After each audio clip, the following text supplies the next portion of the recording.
paz do Senhor Jesus, meus queridos irmãos e amigos, muito bem-vindos ao Foco na Lição. Eu sou o pastor Luiz Prates e estou aqui para gravar o vídeo da primeira lição da nossa revista Betel Dominical, segundo trimestre de 2020, Salmos, um guia devocional para o cristão.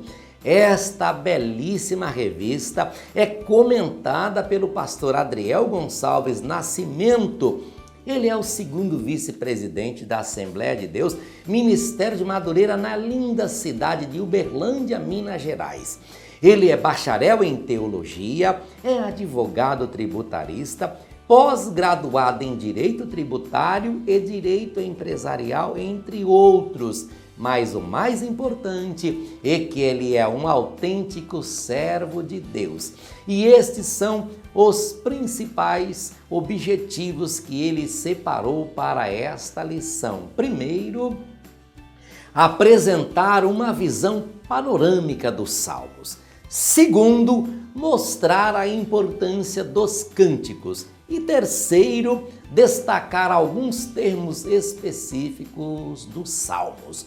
O texto bíblico de referência que ele utilizou para esta primeira lição está no Salmo 42, 1, Salmo 44, 1 e Salmo 45, 1, ok? Lembrando, queridos amigos e professores, que o plano de aula com a sugestão para esta aula, para você baixar e preparar, ficará disponível aqui logo abaixo na descrição deste vídeo. Se você ainda não se inscreveu em nosso canal, por favor, se inscreva, divulgue na sua igreja, para os seus alunos, seus amigos, peça para eles se inscrever, você vai estar me ajudando a divulgar a maior e melhor escola do mundo, a Escola Bíblica Dominical. Acione o sininho também para receber as notificações sempre que um novo vídeo for postado. Curta, compartilhe, comente, é muito importante para nós e para a editora Betel, ok? Então vamos direto ao comentário da revista. É provável que a maioria dos cristãos tenha recorrido ao livro dos Salmos em algum momento da sua vida, seja no momento de angústia ou de alegria. A igreja tem se valido dos seus ensinamentos, portanto é necessário conhecê-lo. Então vamos direto ao ponto 1. Título, divisão do livro e autores. Wesley, em seu comentário bíblico expositivo, lá no volume 3, onde ele trata sobre os livros poéticos, que foi publicado pela editora Geográfica no ano de 2007, diz, abre aspas, o livro de Salmos foi e continua sendo insubstituível como guia devocional, livro de oração e inário do povo de Deus. Seu título hebraico é Livro dos Louvores, Teilim.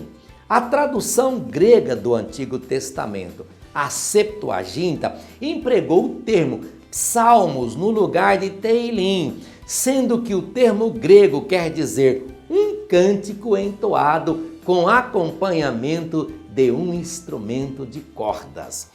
A Vulgata seguiu a Septuaginta e chamou o livro de Psalmorum, do latim psalterium, um instrumento de cordas.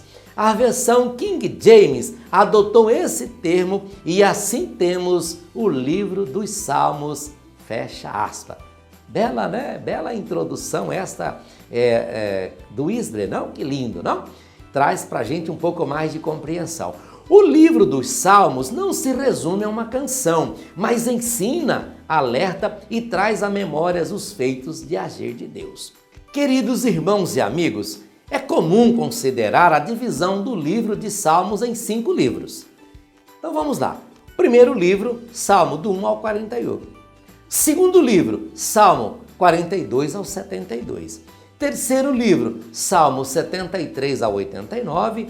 Quarto livro, Salmo 90 ao 106 e quinto livro, Salmo 107 ao 150. É bom, né, conhecer essa divisão, muito interessante. O Espírito Santo inspirou diferentes pessoas em diversos momentos a registrar que só Deus é digno de adoração.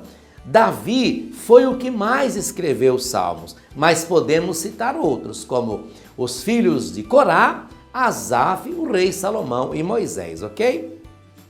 E eu quero deixar aqui uma nota de acordo com a Biblioteca Teológica, e eu vou deixar no plano de aula o local da onde eu peguei, a descrição do site, e ele diz que a Septuaginta é o nome da versão da Bíblia hebraica traduzida em etapas para o grego koiné, entre o século III a.C. e o século I a.C. em Alexandria. Dentre outras tantas, prossegue esta fonte, é a mais antiga tradução da Bíblia hebraica para o grego, língua franca do Mediterrâneo Oriental no tempo de Alexandre o Grande. Já a Vulgata, continua esta fonte, no sentido corrente, é a tradução para o latim da Bíblia, escrita entre os fins do século IV e início do século V. A denominação Vulgata consolidou-se na primeira metade do século XVI, sobretudo a partir da edição da Bíblia de 1532, tendo sido definitivamente consagrada pelo Concílio de Trento em 1546. Outra dica importante que eu quero deixar aqui. O livro de Salmos não é dividido em capítulos. Cuidado, amigos e irmãos, para você não cometer o erro de falar mais ou menos assim, abre aspas, irmãos, por favor, abra sua Bíblia no capítulo 126 de Salmo, por exemplo. Não faça isso, queridos amigos e irmãos. Não faça isso, está errado. Eu, por exemplo, eu já fiz isso também no meu início, lá no início de carreira, mas depois eu aprendi. Me ensinaram que não era assim e eu aprendi. E estou tendo a oportunidade aqui neste vídeo de passar para você a orientação conforme deve ser. Se você for convidado pelo pastor da igreja para fazer a leitura bíblica, aquela leitura devocional que fazemos nos cultos, geralmente nos cultos públicos, e você for ler Salmos, então você precisa dizer assim: queridos amados irmãos, por gentileza, abra sua Bíblia no Salmo 126. Preste atenção, Salmo no singular, não Salmos no plural. A gente só diz Salmos no plural quando estivermos fazendo menção a mais que um salmo, ok? E assim fica essa dica, creio que vai lhe ajudar muito. É uma dica importante. Talvez você pode falar assim, mas eu nunca vi ninguém falar assim. Eu já vi. Por isso é que eu estou aproveitando o momento, ok? Então a gente conclui o ponto 1, vamos direto ao ponto 2. Principais características do livro. Salmos é classificado como literatura poética hebraica, com conteúdo que retrata emoção, ritmo e linguagem metafórica. Nos Salmos também contém poemas acrósticos, nos quais o conjunto das primeiras letras de cada verso formam uma palavra ou seguem uma sequência alfabética. Outra característica dos Salmos são os refrãos. Refrão é a repetição de uma frase ou fórmula.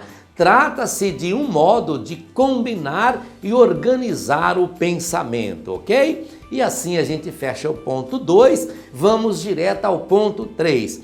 Esclarecimento de algumas expressões. Você já deve ter visto na Bíblia a palavra selá, igaion e miquitão. O que é isso? São termos considerados técnicos da área musical e encontrados em vários salmos. Gedutum era da família dos levitas e era um habilidoso na música. Junto com Asaf e Emã, seu nome está associado a louvores, profecias e instrumentos musicais. O termo masquil pode ser entendido como salmo de entendimento, salmo didático, entre outros. Já degraus consiste da tradução dos títulos dos Salmos 120 ao 134, ok? E assim a gente fecha também o ponto 3. você vai ter a oportunidade durante todo esse trimestre estudar bastante esse glorioso e maravilhoso livro poético, o livro que nós estamos estudando nesse trimestre. Concluindo, o livro dos Salmos é um indispensável guia para o louvor e a oração, tanto individual como coletiva, principalmente neste tempo de tantas distorções e superficialidade doutrinária expressas em muitos cânticos, ok? E para fechar, eu quero deixar aqui para você a nossa sugestão de leitura diária ou semanal, se você preferir, sugerido aqui na nossa revista. Salmo 42, você vai encontrar Deus é a nossa rocha. Salmo 44, Deus é o nosso rei. Salmo 45, Deus é a nossa justiça. Salmo 48, Deus é o nosso guia. Salmo 49, Deus é o nosso salvador. Salmo 98, Deus é o nosso juiz, ok? E como dica de conteúdo auxiliar, eu deixo aqui para você o livro Adoração e Louvor, publicado pela editora Betel em 2016, de autoria do pastor José Elias Crossi, ok? E assim a gente termina essa maravilhosa lição, a primeira lição desse precioso trimestre. Querendo Deus, na próxima semana aqui estarei de volta com a nossa equipe nos estúdios do Foco na Lição para gravarmos a lição número 2 da nossa revista Betel Dominical, Jesus Cristo em Missões nos Salmos. Deus te abençoe, uma boa e excelente aula e até o próximo Foco na Lição.